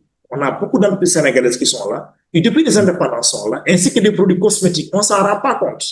On s'en rend pas. C'est des gens qui font pas de bruit. Ils produisent, ils vendent, ils travaillent pas avec l'État. Ils vendent dans les pays. Les produits cosmétiques, vous connaissez les entreprises qui sont là, dans la zone franche. Comme je dis, et les matériaux de construction. Tous sur ces produits, en matière de biens, le Sénégal peut vraiment tirer son épingle du jeu. A priori. Comme je dis, a priori.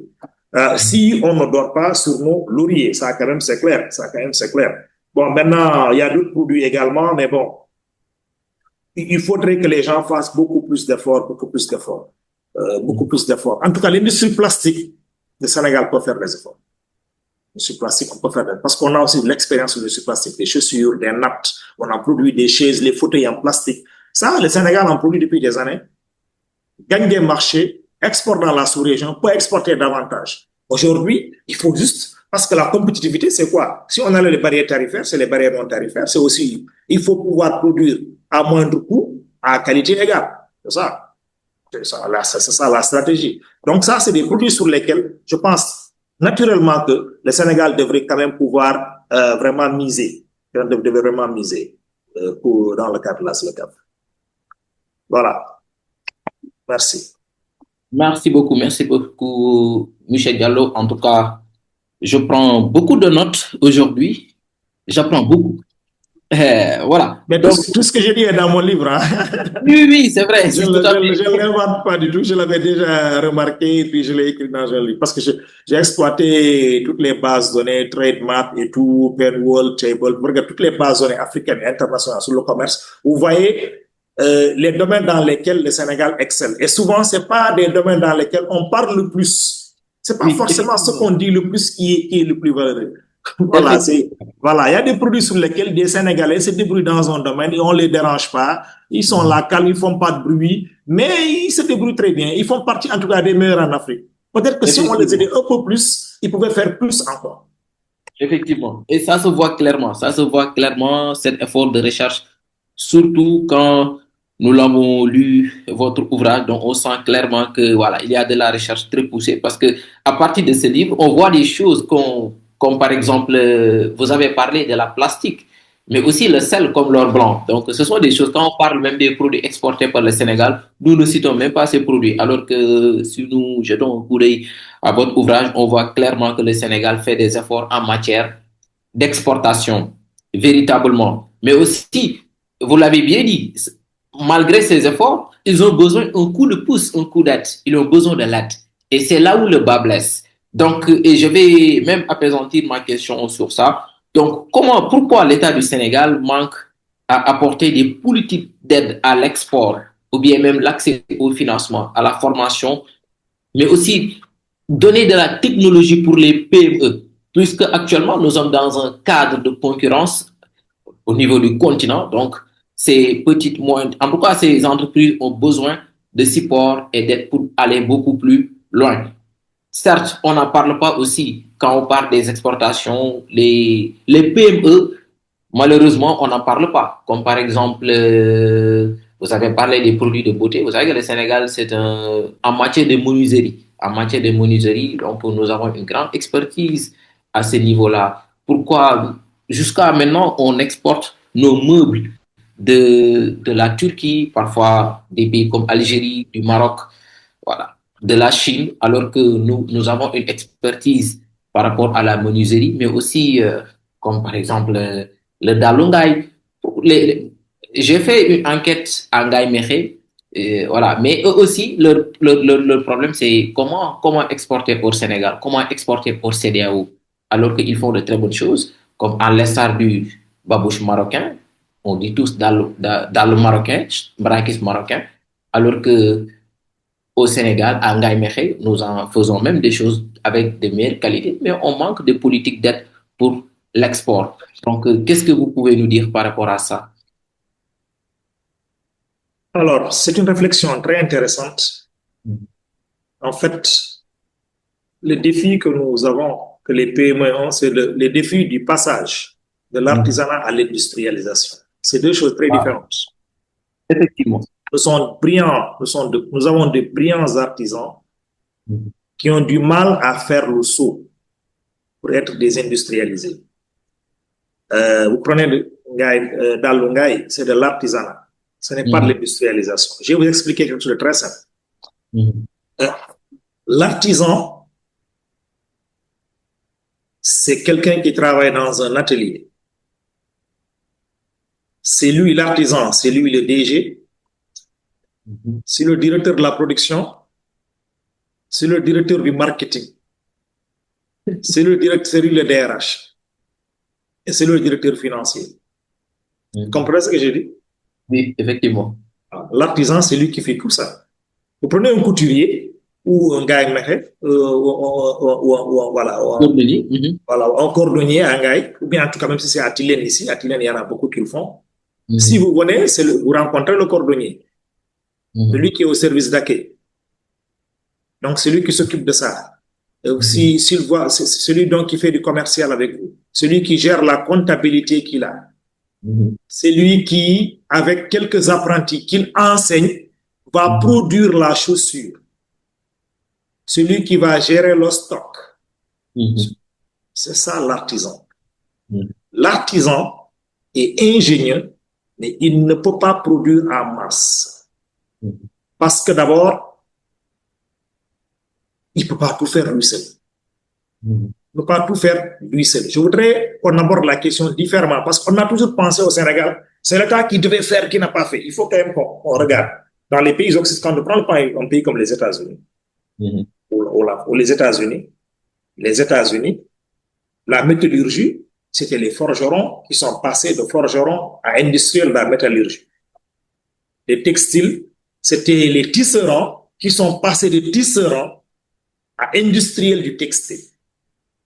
Ce passage nécessite un changement de mentalité et d'approche. Un changement de mentalité et d'approche. En ce sens que moi je dis toujours, c'est le problème que nous avons en Afrique. On a du mal à faire ce saut qualitatif et c'est fondamental qu'on puisse le faire un jour. Pour faire ce saut qualitatif, il faut beaucoup de choses. Voyez-vous déjà, comme je vous ai dit, un artisan, c'est pas un industriel. Il n'y a aucun couturier au Sénégal qui peut vous faire 3 chemises identiques. Comprenez? Pendant que le Sénégal, au début des années 2000, quand on faisait la stratégie de croissance accélérée, la SCA, on en a parlé il y a quelques années, les gens ont voulu miser sur le textile parce que les Sénégalais, quand même, c'est de grands couturiers. Brillants. Des gens qui, jusqu'au Nigeria, viennent au Sénégal, achètent du tissu à H&M, passent commande avec nos couturiers, attendent quelques jours, récupèrent le lot et puis retournent au Nigeria à vendre. Il y en a beaucoup qui le font. Ils le font de moins en moins, mais ils le faisaient beaucoup il y a quelques années. Ce qui est difficile pour un couturier, c'est de faire ce que l'industriel fait. L'industriel standardise, c'est ce qu'on appelle la production standardisée. Elle doit être standard. C'est-à-dire, vous prenez 2 marques de Lacoste XL, ces 2 Lacoste sont identiques à tout point de vue. À tout point de vue. C'est ça l'industrialisation. Et ça, c'est un facteur d'industrialisation. Et le deuxième facteur, c'est que Lacoste peut produire plus de 1000 Lacoste XL en une journée. Que de producteurs sénégalais, d'artisans sénégalais ont eu des marchés qu'ils n'ont pas pu honorer au niveau international. Même au niveau national, ils n'ont pas pu honorer. Ils n'ont pas pu honorer. Ils ne peuvent pas produire en masse parce qu'ils n'ont pas développé cette stratégie qui a été expliquée en économie. Il faut qu'il y ait le Fordisme, la spécialisation pour aller plus vite. Pas que ce soit là une personne qui fait tout. Absolument. Ça, c'est un grand défi pour l'Afrique. On a de brillants artisans qui ont du mal à devenir des industriels. Parce que même psychologiquement, ils ne sont pas prêts. Puisque ce que l'industrie demande, c'est la spécialisation des fonctions. L'industrie, la spécialisation des fonctions, quand j'en parle, je parle d'abord d'autre chose. Je veux dire, première chose que l'industrie doit faire, c'est que celui qui apporte le capital n'est pas forcément celui qui produit. C'est-à-dire des Sénégalais peuvent voir un menuisier qui est brillant ou un cordonnier qui est brillant, le recruter, ça change la donne. Le recruter comme directeur de la production d'une unité industrielle qu'ils mettent en place, ils investissent, ils mettent le matériel, ils le recrutent. Il devient le directeur de la parce que lui, il est brillant dans la production. Mais il n'est pas fort pour vendre en masse. Et demander comment s'organiser. Mais ça, donc il y a les apporteurs de capital. Les Occidentaux ont montré que l'investisseur n'est pas le producteur. Les investisseurs, ils sont d'un côté, ils définissent la stratégie, ils ont l'idée, c'est eux qui prennent le risque, ils mettent leur billes, ça peut réussir comme ça peut échouer, et je sais que ça échoue souvent. Tous ceux qui ont réussi dans le monde vous diront qu'ils ont échoué plusieurs fois. Si vous écoutez les milliardaires dans le monde, combien de fois ils ont échoué, des fois vous pensez qu'ils racontent des histoires, quoi, ils veulent juste faire le malin, bluffer parce qu'ils ont réussi là, et mais c'est vrai, c'est même valable partout dans la vie. Donc des investisseurs qui prennent le risque avec des capitaux, qui investissent, qui mettent en place toutes les fonctions nécessaires pour une industrialisation, qui recrutent ceux qui ont la technologie pour produire, qui recrutent ceux qui vont vraiment chercher, explorer les marchés, qui recrutent ceux qui vont gérer les stocks, plus toutes les fonctions, qui développent une stratégie de RH, ça change la donne. C'est le défi, c'est un défi, ce que je dis là, ça dépasse le cadre. Ça, c'est le problème que nous avons en Afrique. Ça change la donne. Nous, c'est celui qui a la technologie, qui va être le DG, qui va être le DRH, qui va gérer sa comptabilité, il ne pourra pas bien faire les choses. Et donc, il ne pourra pas être efficace. Donc, ça, c'est le défi que nous avons en Afrique. Le passage de l'artisanat à l'industrie, c'est un défi qu'il faut adresser, voir comment le faire. C'est une question de mentalité également, et c'est une question d'état d'esprit. Est-ce que nous avons cet état d'esprit? Au Sénégal, en Afrique, vous remarquez, il n'y a rien de plus difficile que l'actionnariat. Les entreprises, elles sont identiques aux propriétaires. Combien d'entreprises au Sénégal de PME, PMI, sont mises en place par 5 personnes, 5 Sénégalais? Presque pas. Ça appartient à une personne qui a l'idée, c'est elle seule. Mais une personne ne peut pas, toute seule, quelle que soit son intelligence, aller à un certain niveau. Regardez toutes les grandes entreprises dans le monde. On parle de quelqu'un des fois, mais peut-être c'est le DG ou bien c'est l'initiateur, mais derrière, il y a toute une équipe qui a investi, derrière, toute une équipe qui a travaillé. La logique de l'artisanat, c'est une logique d'apprenti. La logique dans l'industriel, c'est une logique de salarié. C'est très différent. L'apprenti, tu l'enseignes. Dans une logique industrielle, il n'y a pas d'apprenti. Parce qu'en réalité, il est déjà enseigné ailleurs. Il a son diplôme par ailleurs. Tu peux lui faire le renforcement de capacité. Tu peux lui faire de la reconversion parce qu'il a appris quelque chose en mécanique. Elle a fait de la mécanique, mais c'est différent. Ou il a appris quelque chose en textile, c'est un peu différent. Tu peux faire de la reconversion. Mais tu ne finances pas sa formation dans l'industrie. Tu le recrutes et tu le payes tous les mois. Alors que l'apprenti, tu ne le payes pas. En réalité, tu le payes parce que tu le formes. Et donc, ces logiques-là, c'est beaucoup plus ces points que je viens d'évoquer là, qui sont beaucoup plus critiques pour que les Africains, nos entreprises sénégalaises ailleurs, puissent éclore, les PME puissent éclore, que ce que vous venez de dire. Parce qu'en réalité, le cadre institutionnel, aller dans tous les pays, il y a un cadre minimum qui est fait, qui, si ce que je dis là avait eu lieu, ce cadre aurait permis de décoller. Parce que quoi qu'on dise, quand on prend le cas du Sénégal, sans faire de publicité, nous avons des services qui accompagnent les exportations. Nous avons des services qui accompagnent la labellisation, la DPME. Nous avons des services qui font la mise à niveau des entreprises. On a un bureau de mise à niveau qui, si vous allez là-bas, ils vous donneront les exemples. Ils vous diront, l'entreprise A, B, C, D, E, F, G, H, c'est moi qui les ai accompagnées il y a 5 ans. Aujourd'hui, vous avez vu, elles sont sur le marché. Allez-y au bureau de mise à niveau, ils vous le diront. Vous avez, du point de vue du financement, on a mis en place un fonds de garantie pour garantir les financements, donc pour pouvoir réduire le coût du financement. On a mis en place une structure qu'on appelle l'ADER, qui finance les jeunes, les PME. On a une banque de développement, la BND. Donc, globalement, le cadre, la problématique du financement semble être adressée. La problématique de l'encadrement semble être adressée. Ce qui reste, comme je vous ai dit, le grand défi de l'Afrique. Et ça, il ne faut pas qu'on l'occulte, qu'on pense que toujours c'est l'État, c'est l'État. Peut-être que l'État a toujours une part de responsabilité. On ne peut pas le nier. Mais pour ce cas d'espèce, la plus grande part incombe même à la population sénégalaise et africaine globalement pour un changement de mentalité. Pour qu'on se dise qu'on est bon seul, on est meilleur ensemble. Que les gens, la culture de l'actionnariat, c'est fondamental. Le passage de l'artisanat à l'industrialisation, c'est la diversification des fonctions, la spécialisation des gens dans différentes fonctions, la prise de risque, ça change la donne. On l'aurait fait si, par exemple, 10 entreprises l'auraient fait à partir des unités artisanales d'Angaï, au moins il y aura une ou deux qui auront éclos aujourd'hui et qui aujourd'hui seraient des hubs africains. C'est là où il y a le défi en Afrique. Merci. Effectivement, merci beaucoup. Merci beaucoup en tout cas pour ce plaidoyer et j'espère bien que voilà, cela va être relayé au niveau national pour que cela puisse servir de schéma. Parce que nous en avons besoin des artisans qui deviennent de grands industriels. Surtout, vous avez évoqué des domaines, la cordonnerie, mais aussi les couturiers. Vous savez qu'au Sénégal, nous avons de très bons couturiers parce que dans la sous-région, il y a des autorités qui viennent jusqu'au Sénégal pour acheter des tenues Et parfois, eux, voilà, ils disent que voilà, j'achète mes tenues au Sénégal et ils se sentent un peu glorieux par rapport à ça. Donc, seulement ce sont les Sénégalais qui n'arrivent pas à comprendre qu'ils doivent utiliser cela comme un moyen, regrouper un ensemble de tailleurs pour les transformer en une industrie et les accompagner. Comme vous l'avez dit, il y a des institutions d'accompagnement pour la formation, la technologie, le financement, mais la mentalité qui reste. Et donc, pour ça, je crois bien qu'il y a la part de chacun.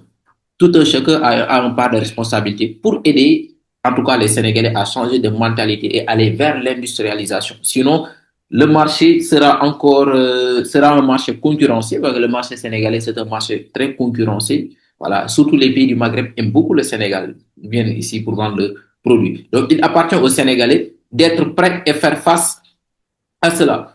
Donc, merci beaucoup, monsieur Diallo. Donc, juste avant dernière question, juste pour revenir sur les limites du Sénégal, donc pour mieux préparer cette intégration commerciale. Donc, quelles sont les limites du Sénégal dans cette zone de libre-échange continentale africaine?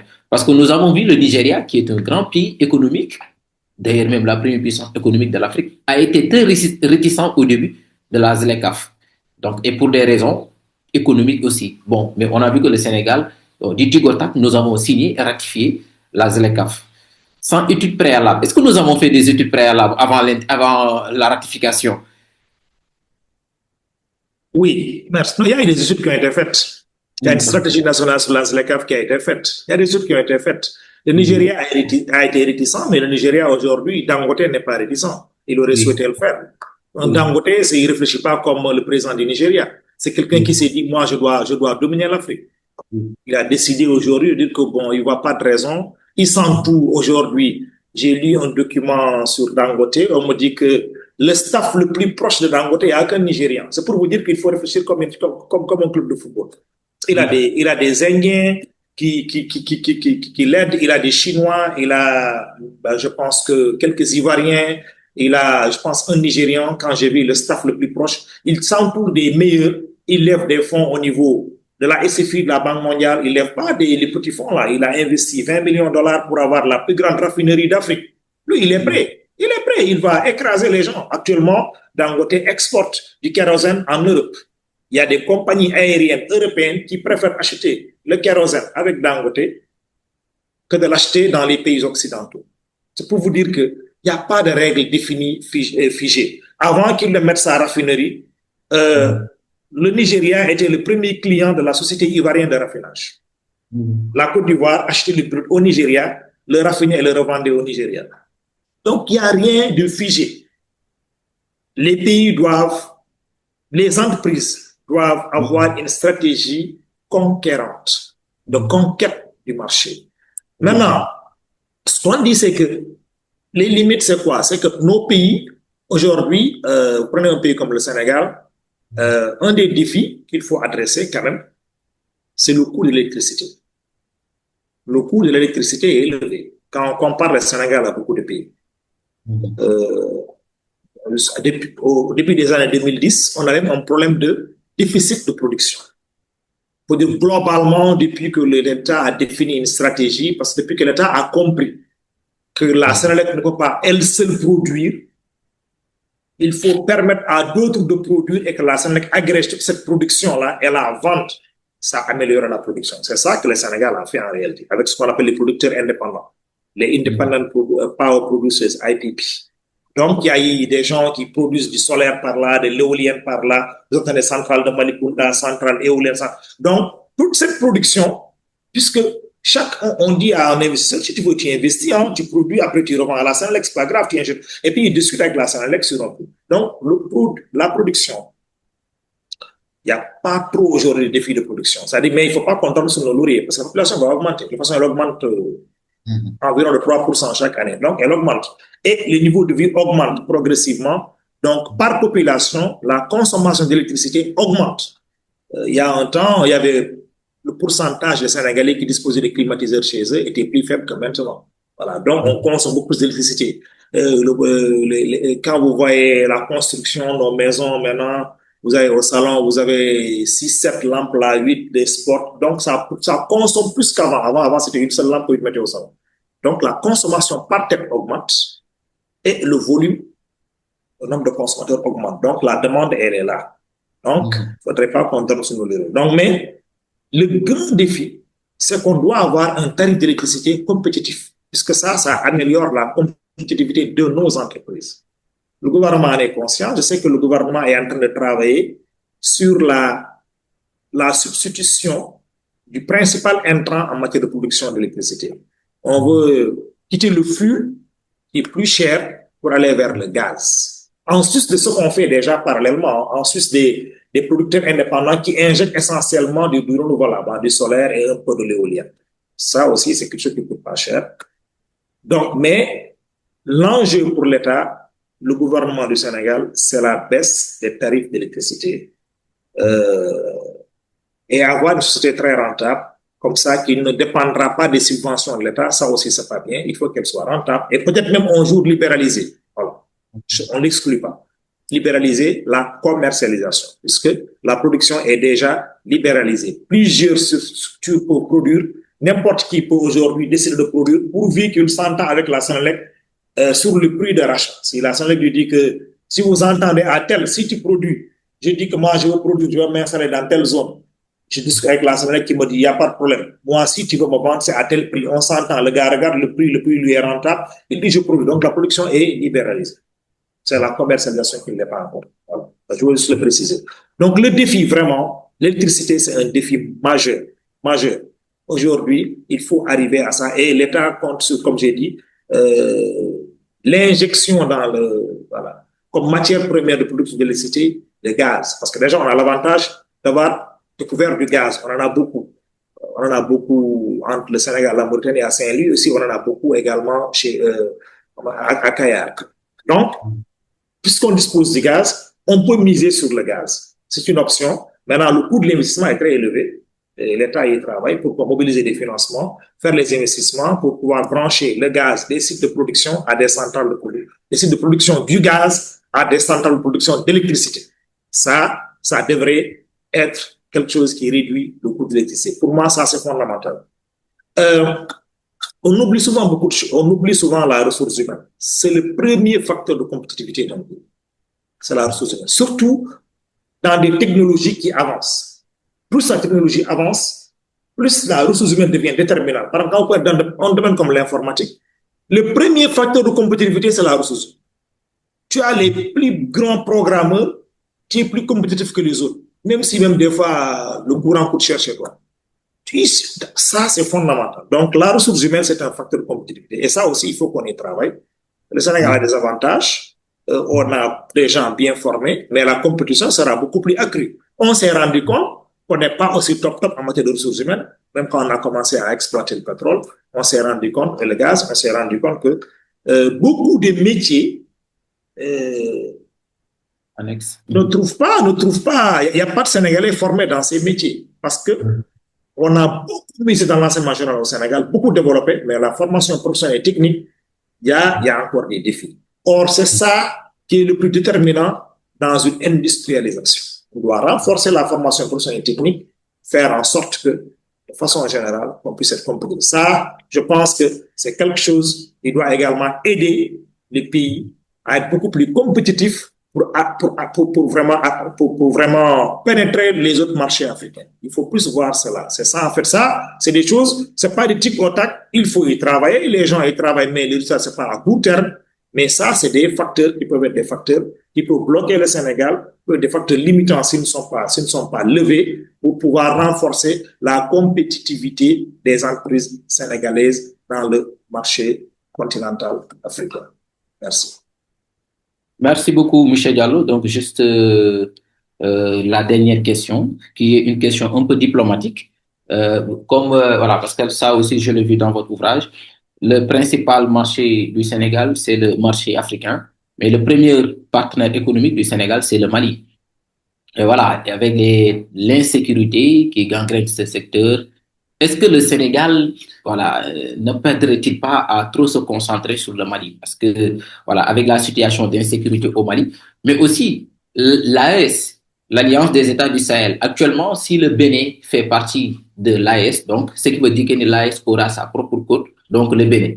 Donc, est-ce que le Sénégal ne devrait-il pas chercher, ou bien ne devrait-il pas commencer à chercher ailleurs d'autres partenaires économiques, pourquoi pas la Mauritanie, la Gambie? Vous l'avez évoqué, mais moi je suis étonné quand j'ai vu que le premier partenaire, en tout cas plus de produits gambiens provient de la Côte d'Ivoire. Même moi, je ne m'attendais pas à cette réponse. Donc, est-ce que le Sénégal ne gagnerait-il pas, en tout cas, à revoir ce partenariat économique? Pourquoi pas ne pas aller vers la Guinée-Bissau, aller même ailleurs, hein? Mais pas trop se concentrer sur le Mali. Bon, en tout cas, c'était une opportunité, mais si ce n'est pas bien étudié, ça risque d'être quelque chose d'autre. Oui, Selon vous. non, vous avez raison. Comment on appelle ça? Le Sénégal n'a pas décrété qu'il va adresser le Mali.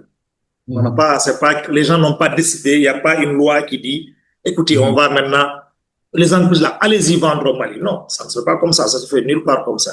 C'est les réalités économiques qui ont produit des résultats, qui font qu'aujourd'hui, les entreprises sénégalaises sont plus compétitives que des entreprises d'autres pays au Mali sur au moins le ciment et les produits pétroliers. Et n'oubliez pas que le Mali aussi est un hub pour les autres pays de l'AES. On peut exporter des produits au Mali qui, à partir du Mali, vont vers le Burkina ou vont vers le Niger. C'est possible. Et d'ailleurs, les gens ont parlé de ce forceps qu'il fallait faire à partir du Mali. Donc, et aussi dire que c'est pas zéro, c'est pas qu'on n'exporte pas en Guinée-Bissau, c'est pas qu'on n'exporte pas en Gambie. Non. Par exemple, la Gambie, quand elle organisait la conférence islamique, là, le Sénégal a beaucoup exporté de produits de ciment, beaucoup exporté de ciment en Gambie. Mais si les Gambiens veulent consommer des bananes comme les Sénégalais, mais ils vont les acheter en Côte d'Ivoire comme nous on les achète en Côte d'Ivoire.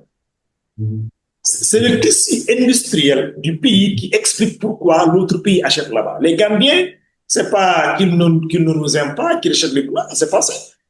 C'est parce que les produits dont ils disposent, entre autres, sont produits par la Côte d'Ivoire. C'est ça, en fait, l'histoire. C'est ça le jeu. Nous, on s'est spécialisé, on a eu des entreprises qui sont compétitives dans le ciment, dans les produits pétroliers, dans les produits chimiques, plastiques. Mais c'est comme ça que les choses se passent. C'est pas qu'on n'exporte pas dans les autres pays. Dans la CEDEAO, on exporte.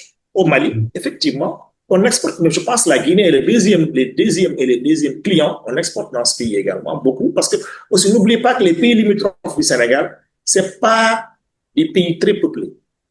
Oui, il n'y a que le Mali et la Guinée qui font plus de 10 millions d'habitants, de tous les pays limitrophes du Sénégal. C'est des pays qui ne sont pas peuplés. La Gambie ne fait pas 3 millions, la Guinée-Bissau ne fait pas 3 millions. Donc, ce pas des pays très peuplés. Bon, on a le Cap-Vert qui n'est pas loin, qu'on oublie, c'est un pays limitrophe, peut-être sur lequel on devrait faire un peu plus d'efforts du point de vue de la logistique pour renforcer la connectivité entre Dakar et Praia. Ça peut être intéressant, je pense que j'en ai parlé dans le livre, parce que ce qu'on oublie, c'est que le Cap-Vert est la première île la plus proche du Sénégal et cette île, Dakar, est plus proche de Praia que toutes les autres capitales, y compris la Guinée-Bissau avec laquelle ils ont des liens de parenté. Il est plus facile de quitter en termes de distance, de faire Dakar-Praia que de faire Praia-Bissau.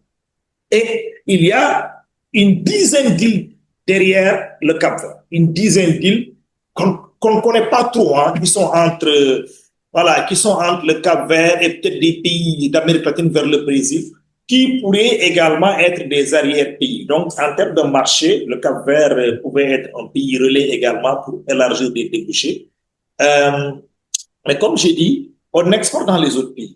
C'est qu'on n'exporte pas beaucoup et on est devenu, avec le temps, un peu vulnérable vis-à-vis du Mali. C'est vrai que l'insécurité qu'il y a au Mali n'augure pas de bonnes choses. Et même s'il n'y avait pas ces échanges, on n'a pas intérêt à ce qu'un pays frontalier qu'il y ait de l'insécurité parce que nécessairement, ça va impacter nos pays. C'est pourquoi le Sénégal, si vous remarquez, est très actif sur le plan diplomatique, même si des fois il n'en parle pas trop, pour quand même contribuer vraiment à pacifier les pays limitrophes et les pays africains en général. Si vous regardez, le Sénégal a pris part de façon générale partout dans les forces de maintien de la paix en Afrique, que ce soit au Mali, que ce soit à un moment en Côte d'Ivoire, que ce soit au Soudan, que ce soit en République centrafricaine, que ce soit en RDC actuellement, MONUSCO, le Sénégal prend systématiquement part vraiment à ces forces parce que le Sénégal est conscient que sans la paix, il ne saurait y avoir de développement. Donc, le Mali particulièrement, vous avez vu les initiatives récentes du gouvernement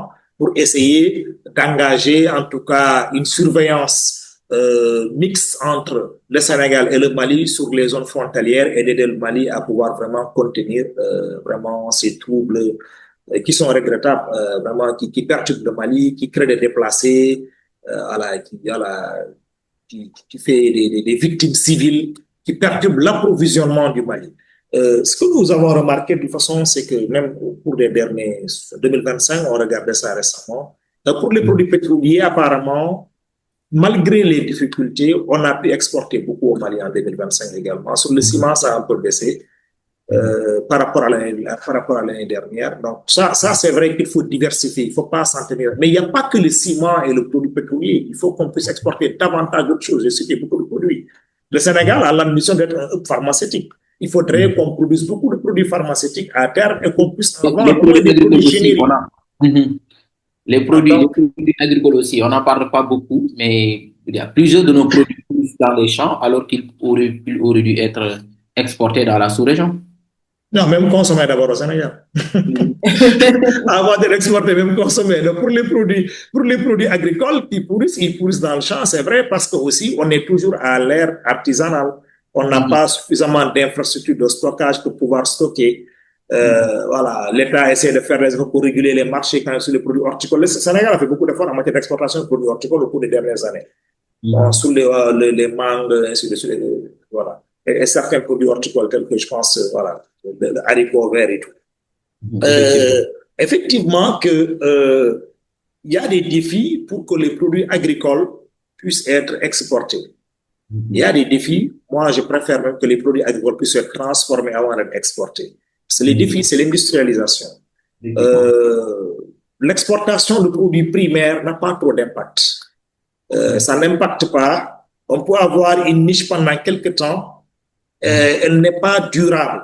C'est vrai que sur les produits fruitiers, par exemple, parce que les mangues, le Sénégal pourrait faire des efforts parce que les pays arabes n'en disposent pas.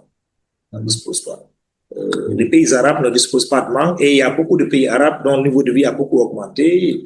Aujourd'hui, si on avait une bonne stratégie pour conserver nos mangues, avoir des accords avec des pays comme, là je sors de l'Afrique carrément, les Émirats arabes unis, la Turquie même qui a commencé à s'intéresser aux mangues sénégalaises, mais la principale contrainte qu'il y avait, je me rappelle, c'était l'approvisionnement régulier. Parce que n'oubliez pas que nous, comme on est artisanal, on ne produit pas pour pouvoir stocker et lisser l'approvisionnement dans le temps.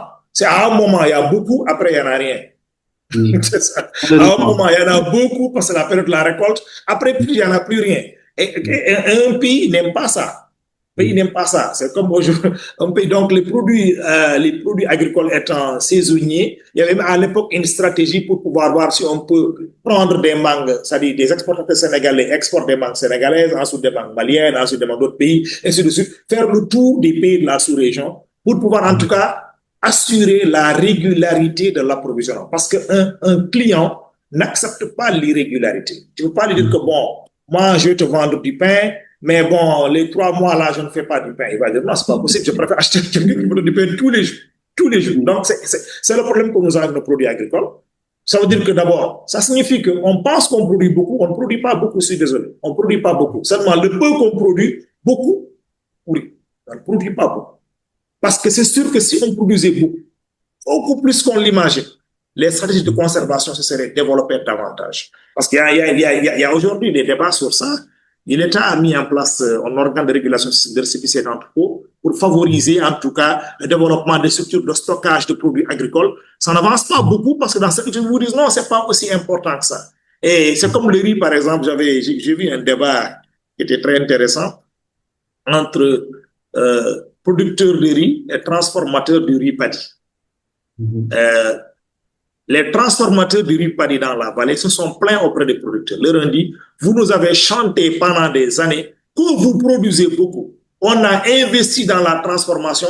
Nos usines ne marchent pas plus de 3 mois dans l'année. Elles ne marchent pas plus de 3 mois. Et même les transformateurs leur ont dit, et ça c'était une réunion au ministère des Finances, il y a quelques, je pense que c'était pendant la Covid, et les transformateurs ont dit, nous-mêmes sommes obligés de chercher des champs, alors que ce n'est pas notre spécialité. Nous sommes des transformateurs du riz paddy en riz entier. Nous avons mis des champs pour augmenter un mois, 45 jours. Mais n'empêche, nous roulons à perte parce que pendant longtemps, les machines sont fermes.